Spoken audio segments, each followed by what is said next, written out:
서울이 바로 수도인 것은 모든 국민이 우리나라의 국가 구성에 관한 강제력이 있는 법 규범으로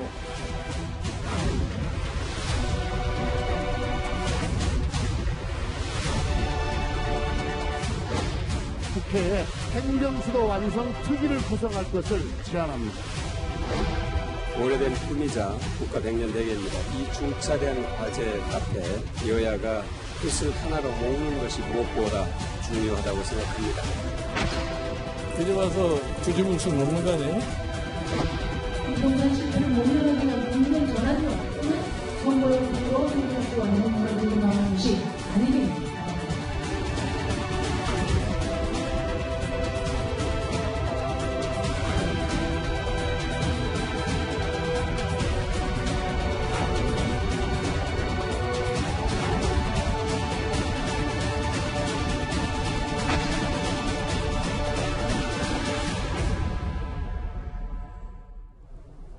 맞습니다. 정가 최대 핫 이슈입니다.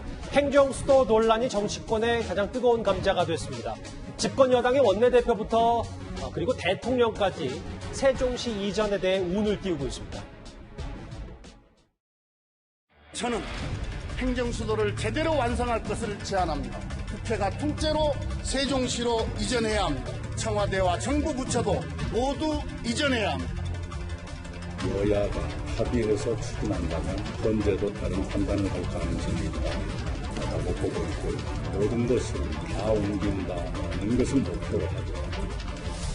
한국판 뉴딜은 국내 공간적으로는 수도권 중심에서 지역 중심으로 국가 발전의 축을 이동시키겠다는 의지를 갖고 있습니다.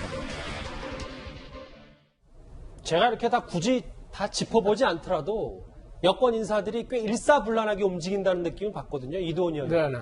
결국 그 수도 이전을 밀어붙이거나 혹은 추진하겠다는 의지가 엿보입니다. 오랜만에 정부 여당 여권 전체가 원보이스로 지금 뭐 수도 이전을 밀어붙이는 것 같은데 지금 대체로 정치권도 그렇고 언론에서도 그렇고 부동산 문제, 그다음에 균형 발전 문제, 그다음에 개헌 문제 이런 문제를 제기하는데 대체로 우회적이고 간접적으로 그런 해법이 될 수는 있겠지만 또 따져보면은 또 그렇지 않은 측면은 굉장히 많은 것 같습니다. 부동산 문제는 지금 집값이 굉장히 가파르게 오르고 또 전세도 지금 굉장히 이제 구하기 어려운 상황인데 수도 이전 같은 장기 정책으로 부동산 문제에 영향을 줄 수 있나 이거에 대해서는 뭐 시장에서 굉장히 회의적인 반응이 많이 있고 균형 발전만 하더라도 지금 남북 간의 대화를 그렇게 강조하면서 우리 남한뿐만 아니라 장기적인 통일 이후에 그러면 국가를 어떻게 균형적으로 발전시킬 거냐 이 부분에 대한 문제도 있고 개헌 문제는 뭐 넘어갈 수도 있다고 하지만 1948년에 대한민국의 헌법이 생긴 이후에 12번의 개헌이 시도됐고 9번 개헌이 됐습니다. 그런데 서울은 1392년에 조선이 그 나라를 세운 이후에 한 번도 바뀌지 않았어요. 그러니까 수도 이전이라는 거는 개헌보다도 훨씬 중요하고 국민의 뜻을 물어야 되는 문제인데 이전에 그 노무현 대통령께서 말씀하셨죠. 수도 이전 때문에 재미 좀 봤다. 그런 만약에 정략적 결단이라면 100년 대계를 너무 쉽게 생각하는 거 아닌가 이런 지적을 할 수 있겠습니다. 잠깐 언급을 해주셨는데 행정수도 이전은 잘 알려진 대로 지난 2004년 그러니까 조선 건국 이래 줄곧 서울이 수도였다는 관습헌법으로 이미 헌재에서 위헌 판결을 받았습니다. 그때 장면 잠깐 보고 오겠습니다. 서울이 바로 수도인 것은 모든 국민이 우리나라의 국가 구성에 관한 강제력이 있는 법 규범으로. 그런데 여당에서는 내부에서는요, 김 변호사님, 이게 여론조사도 좀 미리 살피면서 명분은 확실하니까 부동산이 그 안에 포함될 수 있고 아닐 수도 있는데 일단 한번 밀어붙이는 여론은 괜찮겠다. 내부적으로 그런 판단을 했다는 보도도 나왔거든요. 근데 이걸 여론조사를 할 수 있는 문제는 아닌 거잖아요. 그러니까 뭐 정치권의 정책을 결정하면서 여론의 지지를 받고 안 지지를 받도 중요하긴 한데 찬성이 뭐 80, 90%도 아니고 53%, 34% 잘 모름인데 뭐 찬성이 조금 많은 건 맞습니다. 오차범위 밖으로. 그런데 이 수도로 옮기는 예를 들면 행정 수도를 건설하는 것도 마찬가지지만 수도로 옮기는 이 문제는 국가 100년지 대계가 아니라 1000년, 만년지 대계인데 이걸 뭐 여론이 지지한다고 해서 하고 여론이 반대하고 해서 안 하고 이런 문제는 아니지 않습니까? 그러니 애초에 뭐 이거를 얘기를 꺼낼 때는 여론조사를 결과를 보고 그래도 찬성이 오차범위 밖에서 조금이라도 더 있으니까 한번 해보자라고 생각을 할 수 있겠지만 네. 이거를 예를 들어서 추진하는데 그 여러 가지 논거들 중에 하나로 여론조사해봤더니 찬성이 53%니까 하겠습니다. 라는 거는 굉장히 미약 논거로서 사용하면 안 된다고 제가 말씀을 드리는 겁니다. 근데 좀 반대로 해석할 수도 있지 않을까요? 뭐 국민투표가 있으니까 뭐 여론조사 뭐 얘기도 염두를 안 해둘 수도 없는데 김주영 교수님. 네. 여당에서 여러 가지 자신감을 보이는 이유 중에 하나가 16년 전에 위헌 판결을 냈던 헌법재판소와 지금의 헌법재판소는 뭐 좀 다를 것이다라는 여러 기대감도 있는 듯한 거거든요. 일단 뭐 2004년도에 제기가 됐다가 위헌 판결을 받았지만 16년이라는 시간이 지났고 또 이 법관들도 나름대로 많은 이해를 하고 있고 국민들도 많이 인지하고 있기 때문에 그 상황 변화에 따라서 이것이 과거와 다른 방식으로 얘기될 수도 있지 않을까라는 판단을 하고 있는 것 같은데요. 절대 만만치 않은 것 같습니다. 왜냐하면 이 수도를 이전하는 문제가 발생하게 되면 제일 큰 문제가 뭐냐면 이게 세종으로 가게 된다면은 영호남 지역에 있는 지방도시 같은 경우가 상당히 문제 제기를 할 수가 있어요. 예. 또 마찬가지지만 수도권도 마찬가지지만 문제 제기를 할 수 있는 상황이 분명히 있습니다. 그리고 여야가 합의를 해야 되고 또 국민적 합의를 봐야 되는 상황이기 때문에 쉽지 않은 상황이 분명히 있어서 저는 이 문제는 전 적어도 그냥 행정수도로 이전하겠다는 측면뿐만 아니라 저는 예를 들면 가경체제 같은 경우도 고민할 필요가 있을 것 같아요. 독일 같은 경우가 예를 들면 베를린과 본 세 군데의 시스템을 두는 것처럼 적어도 국민들과 전국에 있는 다양한 지역들이 합의할 수 있는 방안들을 만들어내지 않는다면 저기에 대한 합의가 가능할 수 있을까라는 고민이 많기 때문에 일단 위헌 판결 문제를 넘어서더라도 위헌 판결 문제와 함께 국민적 합의라고 하는 두 가지의 다리를 건너야 되는데 저는 그것을 건너기가 쉽지 않기 때문에 일단 우선적으로 좀 정총리가 얘기했듯이 그 세종시에다가 빨리 국회 분원이라도 만드는 방식을 통해서 어떤 효과가 나는지에 대해서 국민들이 아는 게 더 중요하다는 생각이 들어서 저는 저것들을 저렇게 아까 말씀하신 백년지 대계에 대한 부분들을 지금 부동산 문제라고 하는 문제 때문에 제기하고 있는 것은 제가 볼 때는 상당히 제가 볼 때 지금 상황에서는 좋을지 모르겠지만 가면 갈수록 국민적 여론에서 상당히 많은 파열음이 생길 거라는 생각이 들기 때문에 약간은 좀 많은 고민을 해야 된다고 생각합니다. 수도 이전을 하긴 하더라도 절차적으로 좀 순차적으로 좀 해야 된다는 의견이신데 조금 의견이 다르시네요. 알겠습니다. 그럼 18년 전 노무현 전 대통령의 목소리도 함께 듣고 오겠습니다. 행정, 수도, 중천권에 반드시 건설하겠습니다. 한나라당에게 도와달라고 하십시오. 중천권을 위해서만이 아니라 지나치게 집중되어서 그야말로 이대로 가면 폭발할지 모르는 우리 수도권 주민들의 고통을 들어주기 위해서 한나라당은 여기에 반대하지 말아라. 이렇게 여러분들이 강력히 요구해 주십시오. 오늘 경실련은요, 이 수도 이전 논란에 대해서 아니 이번 정부가 22번이나 땜질식 부동산 대책을 남발하고도 집값이 안 잡히자 무책임하게 행정수도 이전을 거론했다는 진보 시민단체에서 이렇게 비판을 했습니다. 근데 장혜철 프로님, 제가 좀 묻고 싶은 것 중에 하나가 여기 계신 분들이 좀 비판적이어서 제가 반대 입장에 한번 서볼게요. 지역 균형 발전이라는 측면에서 보면 크게 언젠간 해야 된다면 그게 부동산 집값 안정에도 도움이 되니까 명분은 충분하니까 여당이 밀어붙이는 거, 그 뭐 진정성을 의심할 수는 없는 거 아니겠습니까? 국토 균형 발전을 위해서 정말 백년지 대계로 이걸 추진한다면 지난 3년 동안은 왜 이 이야기가 안 나왔죠?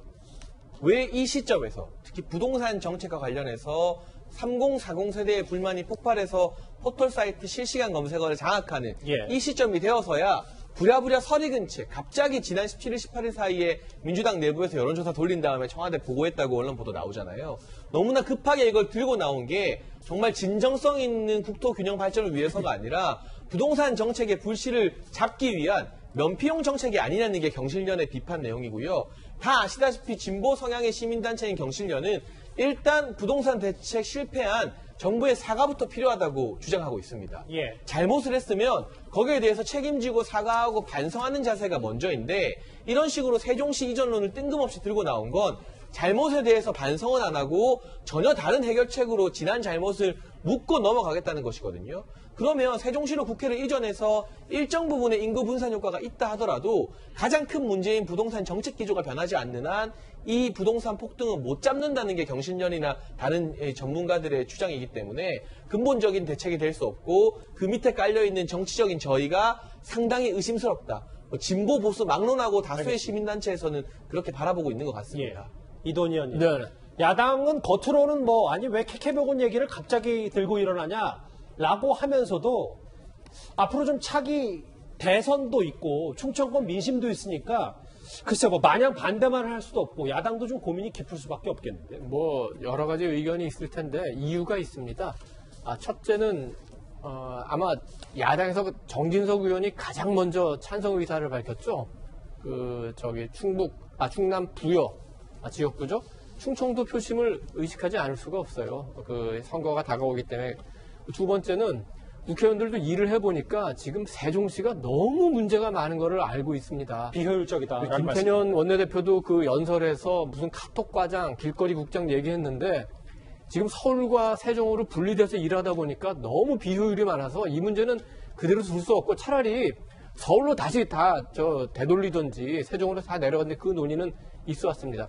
세 번째는 여론인데 그러니까 찬성 여론도 많이 나왔습니다만 많은 국민들이 어떤 생각을 하냐면은 특히 서울 시민 가운데 매일 싸우는 청와대, 국회, 여야 그래서 세종시 내려갔으면 좋겠다. 그러면 서울 시민들은 좀 화합하면서 여기서 아웅당 협력하면서 살면 좋겠다.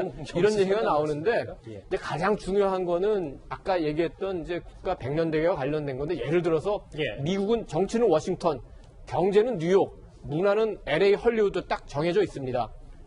중국 같은 경우는 베이징이 정치, 상해가 경제, 그다음에 셴젠이 미래산업 이런 식으로 정해져 있어요. 호주가 캔버라가 정치, 그다음에 경제, 문화가 시드니인데 중국, 미국과 달리 캔버라는 그렇게 잘 작동을 안 합니다. 캔버라는 거의 죽은 도시고 외교관들도 거기서 머무는 데 대해서 굉장히 불만이 많아요. 그 나라들은 다 큰 나라고 우리가 비슷한 나라들 보면 일본, 도쿄가 정치, 경제, 문화의 중심지입니다. 파리, 정치, 경제, 문화의 중심지입니다. 영국의 런던, 정치, 경제, 문화의 중심이에요. 우리보다 국력이 못한 나라 중에서 미얀마가 정치와 경제를 나눠봤어요. 네피도하고 양곤. 네피도에는 지금 외교관들까지도 가지 않으려고 그래요. 이런 외국의 사례들도 보고 우리의 상황이 어떤지 그런 걸 전체적으로 보고 국민들한테 던져야 되는데 무슨 부동산 대책이 하나인 것처럼 수도전을 이렇게 던지는 거는 한마디로 말해서 국회에 대한 또 국민에 대한 예의가 아닌 거죠. 이동훈 의원님이 어느 나라까지 언급하시는지 제가 좀 헤아려봤는데 10개가 넘었습니다. 무슨 말씀인지는 이해는 정확히 됐어요. 수도 이전 논란 꽤 정치권의 이슈입니다. 여기에 더해서 청와대는요. 문재인 대통령이 이러면 다음 주 청와대 고위참모진 교체를 검토 중인 것으로 전해졌습니다. 교체 대상자로 하마평 거론되고 있는 인물들은 바로 이분들입니다. 민정수석 비서관으로 내정된 김주원입니다. 인사드리겠습니다. 반갑습니다. 김거성입니다. 대통령님의 뜻을 잘 국회에 전달하고 국회의 민의를 또 역시 대통령님께 잘 전달하는 것이 저의 역할이지 않을까. 거론되는 인물 중에 김주원 민정수석이 좀 집중을 해보면요. 김태현 변호사님. 원래 어제까지 오늘 아침 신문 조간까지만 하더라도 김주원 수석 교체되는 거다. 왜냐하면 집 안 팔 거니까라고 했는데 집을 또 내놨다는 소식이 들리면서 유임될 거란 얘기도 있고 그러면 교체 기준이 강남에 집이 2채 있고 1채 있고 이렇게 되는 겁니까? 인사는 뚜껑을 열어봐야 아는 거고 이 사람은 왜 임명이니 왜 해임에 있는지는 공식적 특히 이제 해임의 경우는 공식적 이유를 밝히진 않잖아요. 네네. 임명을 할 때는 온갖 좋은 얘기를 해서 이래서 우리가 임명했습니다. 하지만 해임했을 때는 왜 해임하는지 밝히지 않기 때문에 김조원 수석이 유임되든 해임되든 공식적으로 청와대에 이거에 대한 그 이유는 발표는 안 할 테니 우리가 정확한 답은 알 수 없고 추정을 할 뿐인데 지금 기사들 나오는 거 보면 처음에 다주택 문제 때문에 정리를 하려고 했다가 예를 들어서 한 채 내놨습니다. 라고 하니까 유임을 시켰다. 이렇게 기사들 나오는데 저는 그 기사를 믿고 싶진 않습니다. 왜요? 오버란 얘기가 아니라 만약에 진짜 그게 사실이라고 하면요. 너무나 실망스러운 거죠. 그러면 만약에 한 채 내놨는데 안 팔리면은 왜 안 팔아? 그러고 다시 자를 건가요? 그렇잖아요. 이 다주택이 있느냐 없느냐가 어떤 청와대 참모나 고위공직자를 임명하거나 해임하는 기준이 되는 건 정말 곤란한 거 아니겠습니까? 그러니 김조원 민정수석을 유임하든 해임하든 간에 저는 그 기사에 나오는 그 이유가 정말 아니기를 개인적으로 바란다는 거죠. 알겠습니다. 그래서 분위기 쇄신 차원에서 청와대 참모진을 좀 교체한다는 예부 소식까지 들려왔는데요. 정말 뚜껑을 한번 열어보면 어떻게 될지 강남 집 유무에 따라서 바뀌는 건지 저희도 한번 차분히 지켜보도록 하겠습니다. 여기까지 이 소식 정리하겠습니다. 다음 주제 여의도 국회로 가봅니다.